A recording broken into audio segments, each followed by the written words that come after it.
आत्मन, प्रेम क्या है? जीना और जानना तो आसान है, लेकिन कहना बहुत कठिन है। जैसे कोई मछली से पूछे कि सागर क्या है, तो मछली कह सकती है ये है सागर, ये रहा, चारों तरफ वही है। लेकिन कोई पूछे कि कहो क्या है, बताओ मत, तो बहुत कठिन हो जाएगा मछली को। आदमी के जीवन में भी जो श्रेष्ठ है, सुंदर है और सत्य है, उसे जिया जा सकता है, जाना जा सकता है, हुआ जा सकता है, लेकिन कहना बहुत मुश्किल है। और दुर्घटना और दुर्भाग्य यह है कि जिसमें जिया जाना चाहिए, जिसमें हुआ जाना चाहिए, उसके संबंध में मनुष्य जाति 5-6 हजार वर्ष से केवल बातें कर रही है। प्रेम की बात चल रही है, प्रेम के गीत गाए जा रहे हैं, प्रेम के भजन गाए जा रहे हैं, और प्रेम का मनुष्य के जीवन में कोई स्थान नहीं है। अगर आदमी के भीतर खोजने जाएं तो प्रेम से ज्यादा असत्य शब्द दूसरा नहीं मिलेगा। और जिन लोगों ने प्रेम को असत्य सिद्ध कर दिया है और जिन्होंने प्रेम की समस्त धाराओं को अवरुद्ध कर दिया है, और बड़ा दुर्भाग्य यह है कि लोग समझते हैं वे ही प्रेम के जन्मदाता भी हैं। धर्म प्रेम की बातें करता है, लेकिन आज तक जिस प्रकार का धर्म मनुष्य जाति के ऊपर दुर्भाग्य की भांति छाया हुआ है, उस धर्म ने ही मनुष्य के जीवन से प्रेम के सारे द्वार बंद कर दिए। और न इस संबंध में पूरब और पश्चिम में कोई फर्क है, न हिंदुस्तान में और न अमेरिका में कोई फर्क है। मनुष्य के जीवन में प्रेम की धारा प्रकट ही नहीं हो पाई, और नहीं हो पाई तो हम दोष देते हैं कि मनुष्य ही बुरा है, इसलिए नहीं प्रकट हो पाई। हम दोष देते हैं कि ये मन ही जहर है, इसलिए प्रकट नहीं हो पाई। मन जहर नहीं है, और जो लोग मन को जहर कहते रहे, उन्होंने ही प्रेम को जहरीला कर दिया, प्रेम को प्रकट नहीं होने दिया। मन जहर हो कैसे सकता है? इस जगत में कुछ भी जहर नहीं है। परमात्मा के सारे उपक्रम में कुछ भी विष नहीं है, सब अमृत है। लेकिन आदमी ने सारे अमृत को जहर कर लिया है, और इस जहर करने में शिक्षक, साधु संत और तथाकथित धार्मिक लोगों का सबसे ज्यादा हाथ है। इस बात को थोड़ा समझ लेना जरूरी है, क्योंकि अगर ये बात दिखाई न पड़े तो मनुष्य के जीवन में कभी भी प्रेम भविष्य में भी नहीं हो सकेगा। क्योंकि जिन कारणों से प्रेम नहीं पैदा हो सका है, उन्हीं कारणों को हम प्रेम प्रकट करने के आधार और कारण बना रहे हैं। हालतें ऐसी हैं कि गलत सिद्धांतों को अगर हजारों वर्ष तक दोहराया जाए तो फिर हम ये भूल ही जाते हैं कि सिद्धांत गलत हैं, और दिखाई पड़ने लगता है कि आदमी गलत है, क्योंकि उन सिद्धांतों को पूरा नहीं कर पा रहा है। मैंने सुना है एक सम्राट के महल के नीचे से एक पंखा बेचने वाला गुजरता था और जोर से चिल्ला रहा था कि अनूठे और अद्भुत पंखे मैंने निर्मित किए। ऐसे पंखे कभी भी नहीं बनाए गए, ये पंखे कभी देखे भी नहीं गए हैं। सम्राट ने खिड़की से झांक के देखा कि कौन है जो अनूठे पंखे ले आया। सम्राट के पास सब तरह के पंखे थे, दुनिया के कोने कोने में जो मिल सकते थे। और नीचे देखा, गलियारे में खड़ा हुआ एक आदमी, साधारण 2-2 पैसे के पंखे होंगे, और चिल्ला रहा है कि अनूठे, अद्वितीय। उस आदमी को ऊपर बुलाया और पूछा कि इन पंखों में क्या खूबी है, दाम क्या है इन पंखों के? उस पंखे वाले ने कहा कि महाराज, दाम ज्यादा नहीं है, पंखे को देखते हुए दाम बहुत कम है, सिर्फ 100 रुपए का पंखा है। सम्राट ने कहा 100 रुपए? ये 2 पैसे का पंखा जो बाजार में जगह जगह मिलता है, 100 रुपए दाम, क्या है इसकी खूबी?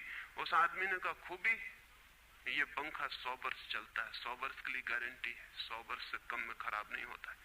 सम्राट ने कहा इसको देख के तो ऐसा लगता है कि सप्ताह भी चल जाए पूरा तो मुश्किल है। धोखा देने की कोशिश कर रहे हो, सरासर बेईमानी, और वो भी सम्राट के सामने। उस आदमी ने कहा आप मुझे भली भांति जानते हैं, इसी गलिहारे में रोज पंखे बेचता हूं, 100 रुपए दाम है इसके, और अगर 100 वर्ष न चले तो जिम्मेदार मैं हूं, रोज तो नीचे मौजूद होता हूं, और फिर आप सम्राट हैं, आपको धोखा देके जाऊंगा कहां। वो पंखा खरीद लिया गया। सम्राट को विश्वास तो न था, लेकिन आश्चर्य भी था कि यह आदमी सरासर झूठ बोल रहा है, किस बल पर बोल रहा है। पंखा 100 रुपए में खरीद लिया गया और उससे कहा कि 7वें दिन तुम उपस्थित हो जाना। 2-4 दिन में ही पंखे की डंडी बाहर निकल गई, 7वें दिन तो वो बिल्कुल मुर्दा हो गए। लेकिन सम्राट ने सोचा कि शायद पंखे वाला आएगा नहीं, लेकिन ठीक समय पर 7वें दिन वो पंखे वाला हाजिर हो गया। उसने कहा कहो महाराज। उन्होंने कहा कहना नहीं है, ये पंखा पड़ा हुआ है टूटा हुआ, ये 7 दिन में ये गति हो गई, तुम कहते 100 वर्ष चलेगा। पागल हो या धोखेबाज क्या हो। उस आदमी ने कहा कि मालूम होता है आपको पंखा जलना नहीं आता है, पंखा तो 100 वर्ष चलता ही, पंखा तो गारंटीड है, आप पंखा जलते कैसे थे। सम्राट ने कहा और भी सुनो, अब मुझे ये भी सीखना पड़ेगा कि पंखा कैसे किया जाता है। उस आदमी ने कहा कृपा करके बताइए कि इस पंखे की गति 7 दिन में ऐसी कैसे बना दी आपने, किस भांति पंखा किया। सम्राट ने पंखा उठा के करके दिखाया कि इस भांति मैंने पंखा किया है। उस आदमी ने कहा समझ गया, भूल, इस तरह पंखा नहीं किया जाता। सम्राट ने कहा और क्या रास्ता है पंखा जलने का। उस आदमी ने कहा पंखा पकड़िए सामने और सिर को हिलाइए। पंखा 100 वर्ष चलेगा, आप समाप्त हो जाएंगे लेकिन पंखा बचेगा। पंखा गलत नहीं है, आपके जलने का ढंग गलत है। यह आदमी पैदा हुआ है 5-6 हजार या 10 हजार वर्ष की संस्कृति का, यह आदमी फल है, लेकिन संस्कृति गलत नहीं है, यह आदमी गलत है। आदमी मरता जा रहा है रोज, और संस्कृति की दुहाई चलती चली जाती है कि महान संस्कृति, महान धर्म, महान सब कुछ, और उसका ये फल है, आदमी उसी संस्कृति से गुजरा है और ये परिणाम है उसका। लेकिन नहीं, आदमी गलत है और आदमी को बदलना चाहिए अपने को। और कोई कहने की हिम्मत नहीं उठाता कि कहीं ऐसा तो नहीं है कि 10,000 वर्षों में जो संस्कृति और धर्म आदमी को प्रेम से नहीं भर पाए, वो संस्कृति और धर्म गलत हो। और अगर 10,000 वर्षों में आदमी प्रेम से नहीं भर पाया, तो आगे कोई संभावना है इसी धर्म और इसी संस्कृति के आधार पर कि आदमी कभी प्रेम से भर जाए। 10,000 वर्षों में जो नहीं हो पाया, वो आगे भी 10,000 वर्षों में होने वाला नहीं है, क्योंकि आदमी यही है, कल भी यही होगा। आदमी हमेशा से यही है और हमेशा यही होगा। और संस्कृति और धर्म जिनके हम नारे दिए चले जाते हैं, संतों और महात्माओं की जिनकी दुहाइयां दिए चले जाते हैं, सोचने के लिए हम तैयार नहीं कि कहीं हमारा बुनियादी चिंतन की दिशा ही तो गलत नहीं है। मैं कहना चाहता हूं कि वो गलत है, और गलत सबूत है ये आदमी। और क्या सबूत होता है? एक बीज को हम बोएं और फल जहरीले और कड़वे हों, तो क्या सब सिद्ध होता है? सिद्ध होता है कि वो बीज जहरीला और कड़वा रहा होगा। हालांकि बीज में पता लगाना मुश्किल है कि उससे जो फल पैदा होंगे वो कड़वे पैदा होंगे। बीज में कुछ खोजबीन नहीं की जा सकती। बीज को तोड़ो फोड़ो, कोई पता नहीं चल सकता कि इससे जो फल पैदा होंगे वो कड़वे होंगे। बीज को वो 100 वर्ष लग जाएंगे, वृक्ष होगा, बड़ा होगा, आकाश में फैलेगा, तब फल आएंगे और तब पता चलेगा कि वे कड़वे। 10,000 वर्ष में संस्कृति और धर्म के जो बीज बोए गए हैं, ये आदमी उसका फल है और ये कड़वा है और घृणा से भरा हुआ है।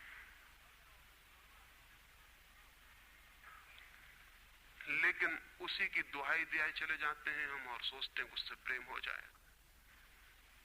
मैं आपसे कहना चाहता हूं उससे प्रेम नहीं हो सकता है, क्योंकि प्रेम के पैदा होने की जो बुनियादी संभावना है, धर्मों ने उसकी ही हत्या कर दी है और उसमें ही जहर घोल दिया है। मनुष्य से भी ज्यादा प्रेम पशुओं और पक्षियों में और पौधों में दिखाई पड़ता है,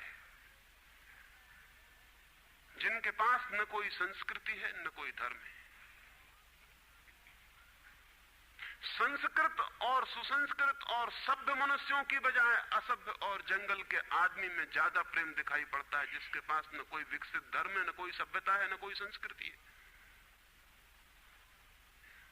जितना आदमी सभ्य, सुसंस्कृत और तथाकथित धर्मों के प्रभाव में मंदिरों और चर्चों में प्रार्थना करने लगता, उतना ही प्रेम से शून्य क्यों होता चला जाता? जरूर कुछ कारण है, और दो कारणों पर मैं विचार करना चाहता हूं। अगर वे ख्याल में आ जाएं तो प्रेम के अवरुद्ध स्रोत टूट सकते हैं और प्रेम की गंगा बह सकती है। वो हर आदमी के भीतर है, उसे कहीं से लाना नहीं है। प्रेम कोई ऐसी बात नहीं है कि कहीं खोजने जाना है उसे, वो है, वो प्राणों की प्यास है हर एक के भीतर, वो प्राणों की सुगंध है प्रत्येक के भीतर, लेकिन चारों तरफ से परकोटा है उसके और वो प्रकट नहीं हो पाती। सब तरफ पत्थर की दीवार है और वो झरने नहीं फूट पाते। तो प्रेम की खोज और प्रेम की साधना कोई पॉजिटिव, कोई विधायक खोज और साधना नहीं है कि हम जाएं और कहीं प्रेम सीख लें। एक मूर्तिकार एक पत्थर को तोड़ रहा था, कोई देखने गया था कि मूर्ति कैसे बनाई जाती है। उसने देखा कि मूर्ति तो बिल्कुल नहीं बनाई जा रही, सिर्फ छेनी और हथौड़े से पत्थर तोड़ा जा रहा है।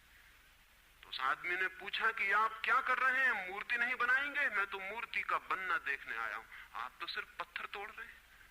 उस मूर्तिकार ने कहा कि मूर्ति तो पत्थर के भीतर छिपी है, उसे बनाने की जरूरत नहीं है, सिर्फ उसके ऊपर जो व्यर्थ पत्थर जुड़ा है उसे अलग कर देने की जरूरत है और मूर्ति प्रकट हो जाएगी।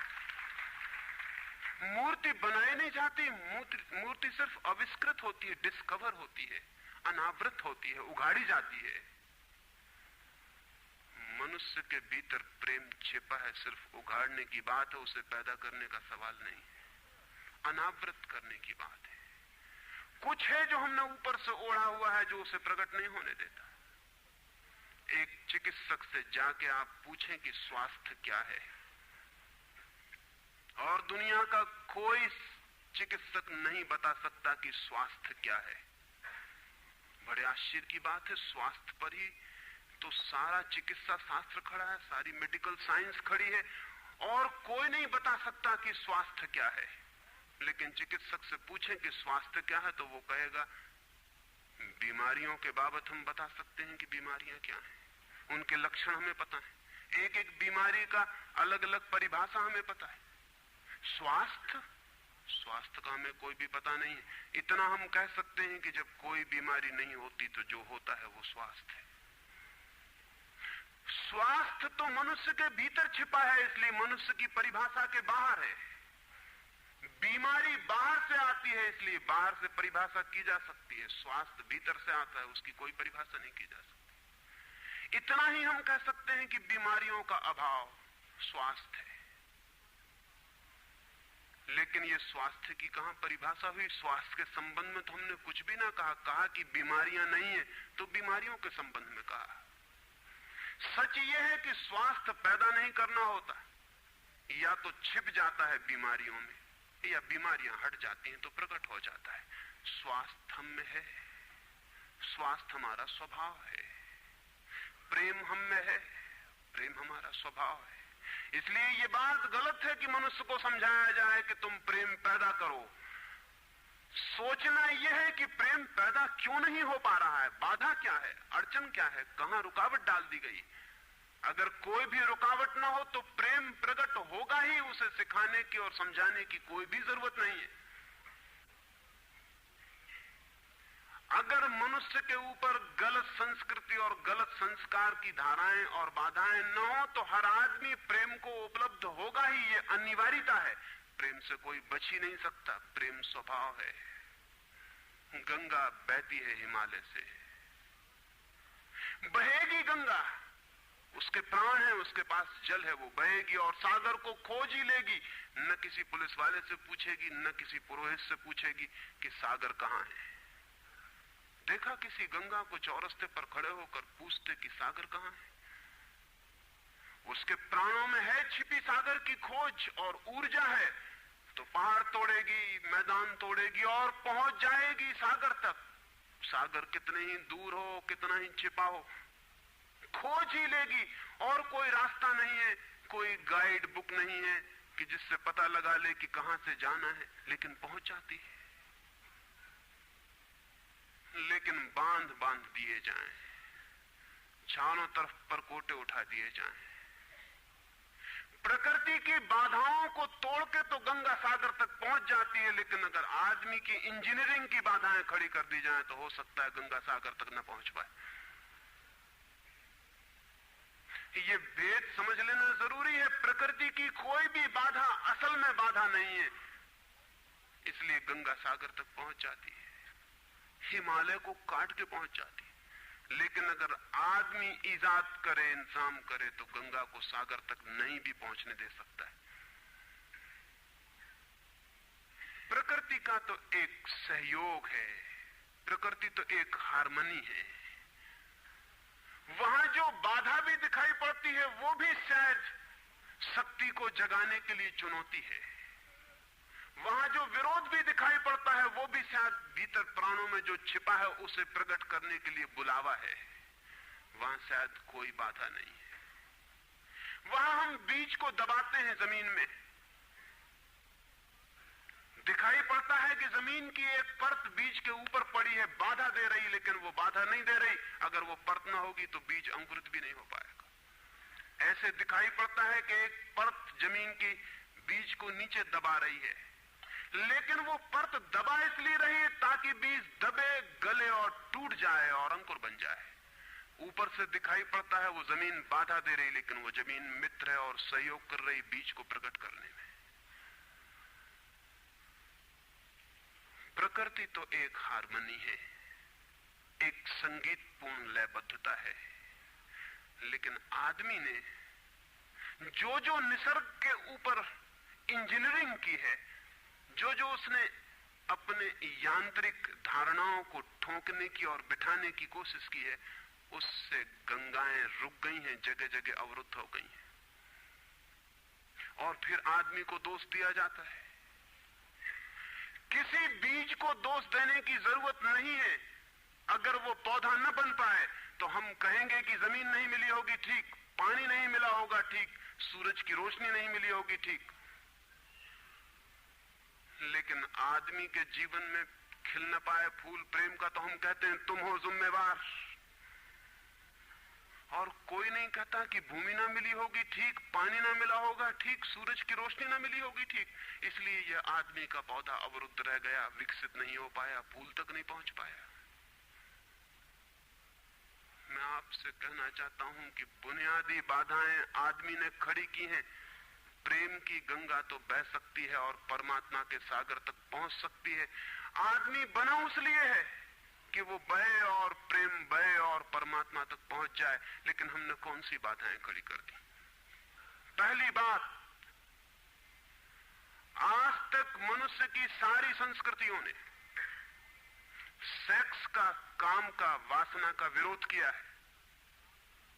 इस विरोध ने मनुष्य के भीतर प्रेम के जन्म की संभावना तोड़ दी, नष्ट कर दी। इस निषेध ने,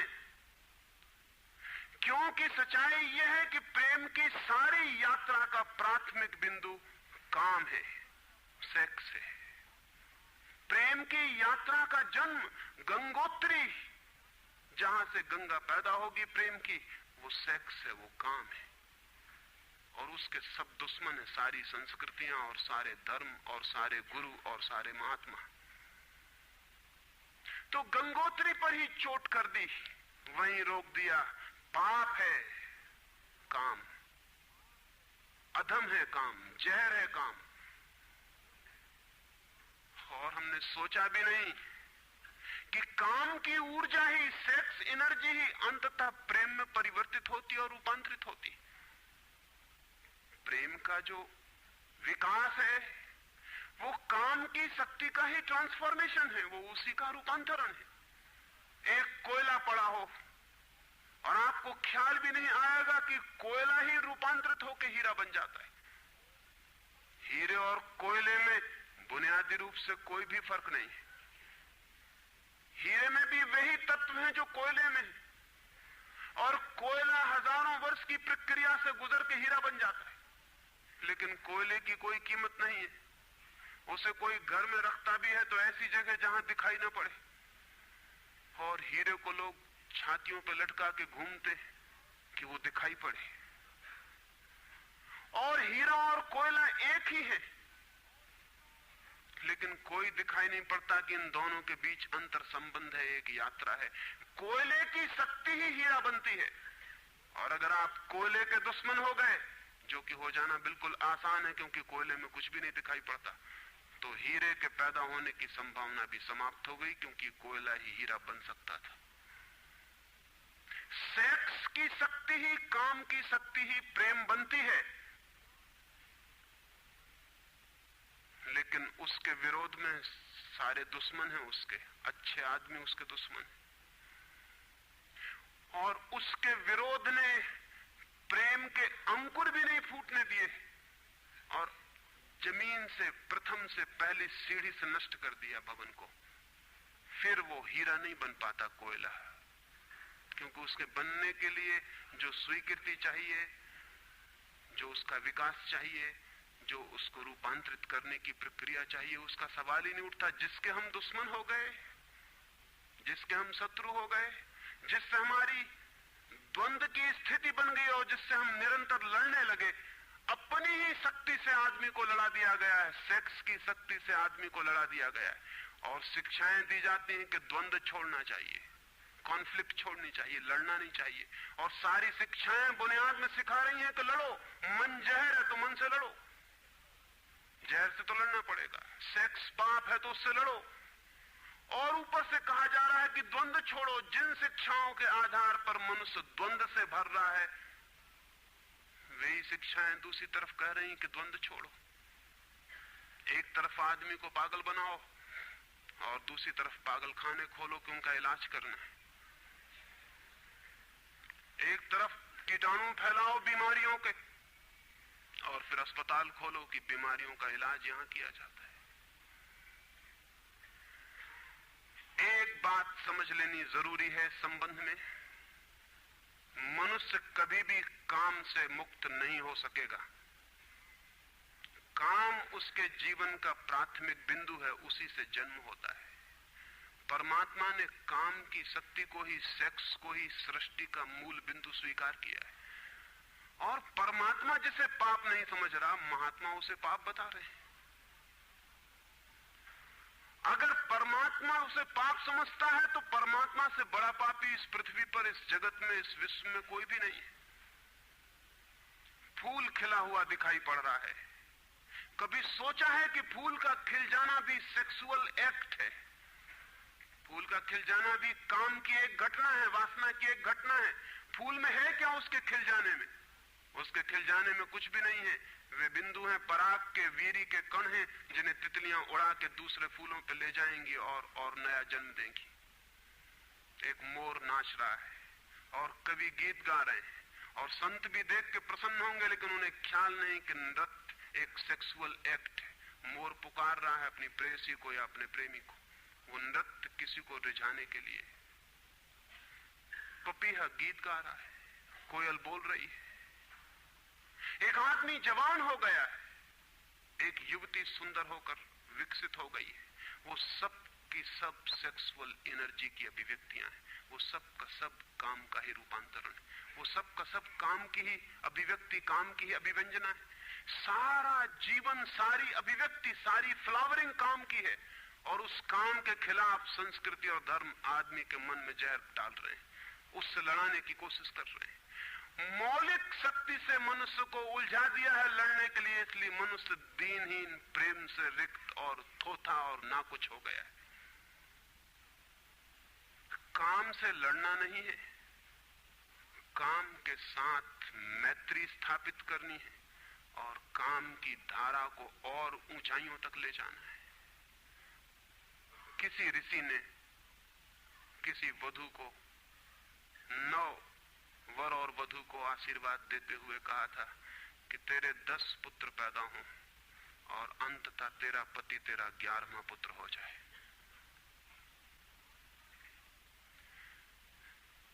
वासना रूपांतरित हो तो पत्नी मां बन सकती है, वासना रूपांतरित हो तो काम प्रेम बन सकता है, लेकिन काम ही प्रेम बनता है। काम की ऊर्जा ही प्रेम की ऊर्जा में विकसित होती है, फलित होती है।